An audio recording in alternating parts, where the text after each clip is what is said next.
and welcome to Smokin and Toastin. Yes, sir. We're live in Vegas.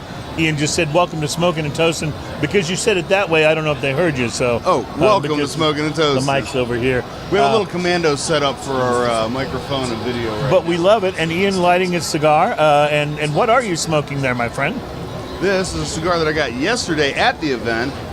This is a Nat. I believe it's going to be pronounced Cicco, C-I-C-C-O. Let's see if Nat I can Cicco, yeah. That label up there. There you go, yes. So we are live in Las Vegas, Nevada. We're at the Big Smoke.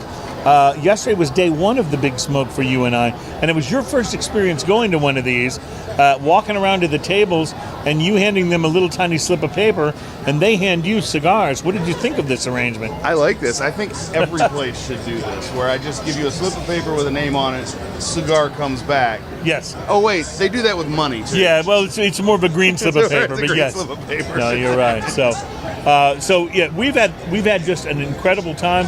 We're lining up interviews with some really great cigar industry people, and we've had, of course, plenty of time to eat, drink, and smoke cigars. And so we thought we'd do a little of the drinking and smoking cigars here and tell you about what we're drinking and what we're smoking. So I have lit up one of these new aging room. It is called the F55M from Aging Room, and I'll show that to the. That's a great looking cigar. That box press. I gotta tell you, it's delicious. I'm only, as you can see, about a quarter of an inch in there. Yeah. This thing is fantastic. I find it amusing that you picked the box press. Also, I picked the box press, Well, just because they feel great. What's interesting is, having been there yesterday, done the exchange, now I have this wonderful bag of cigars in my hotel It's room. ridiculous. I think I counted it up. There was 43 cigars. Oh my God! See, there you go. And the genius of the Bovita people were there, right?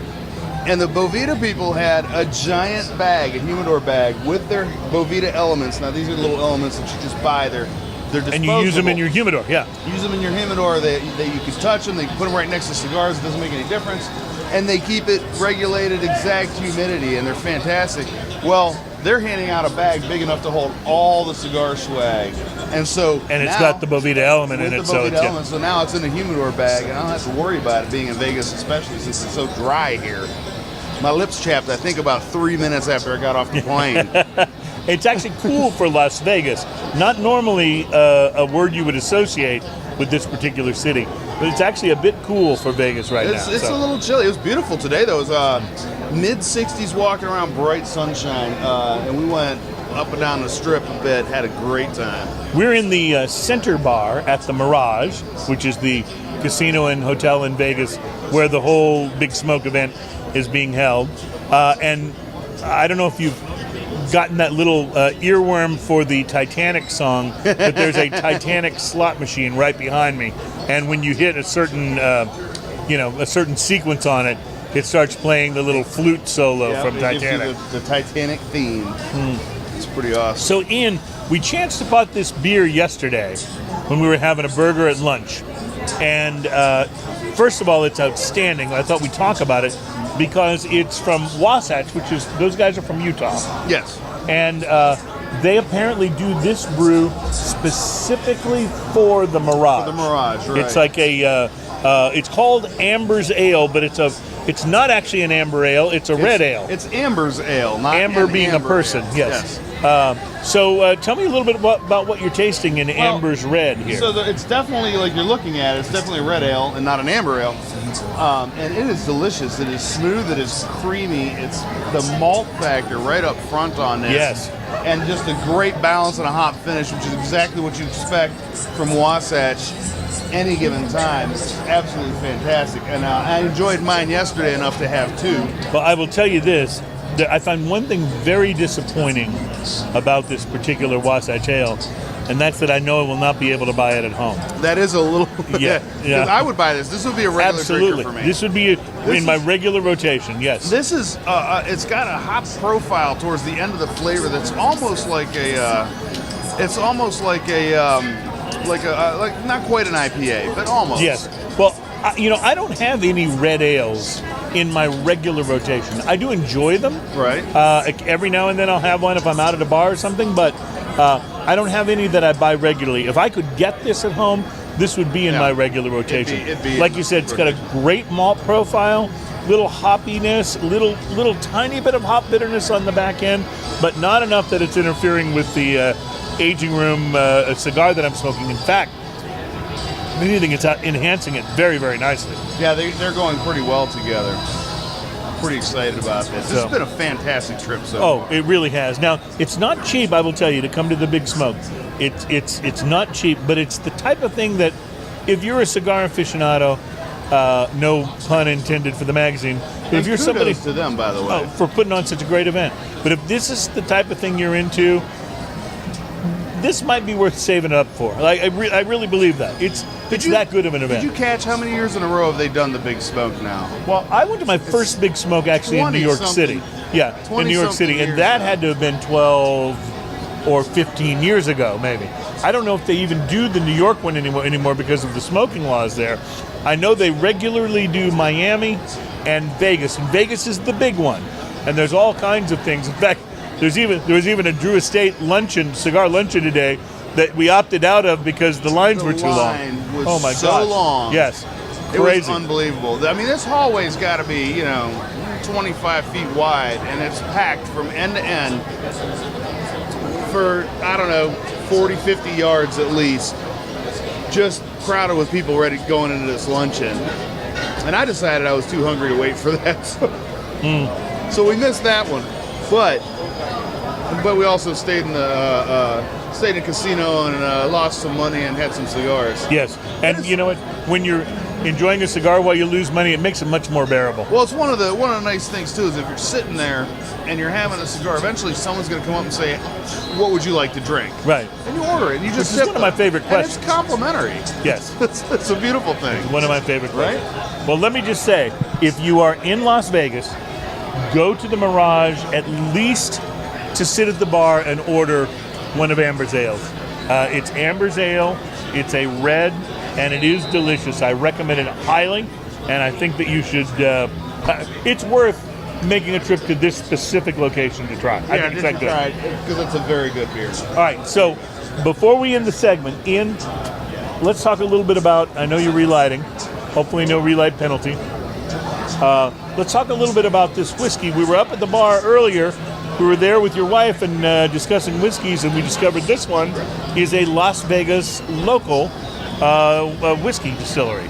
Well, and I got to tell you. My wife is adventurous with whiskey. Yes. And she likes to try, like if she's never seen it before, she hasn't seen the bottle, she is going to try it. She's going to, at some point in time, go, that looks interesting, let me try that. Now, most of the time it's a reasonable price, but every once in a while she'll pick something that's just like, how much for one? Okay, what, honey? Yeah, right.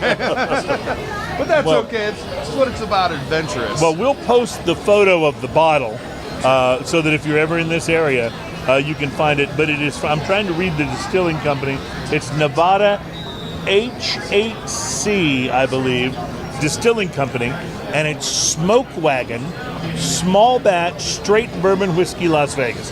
That's what it says on the label. And we'll post this photo because again, one of the things we really wanted to do while we were here is make sure we try the local brews, the local whiskeys, and whatever we can do that are things that we might not have access to back home, which is Houston for us. So Ian, you're the first to do the research. What do you think, my friend? I think it's aptly named. It's interesting.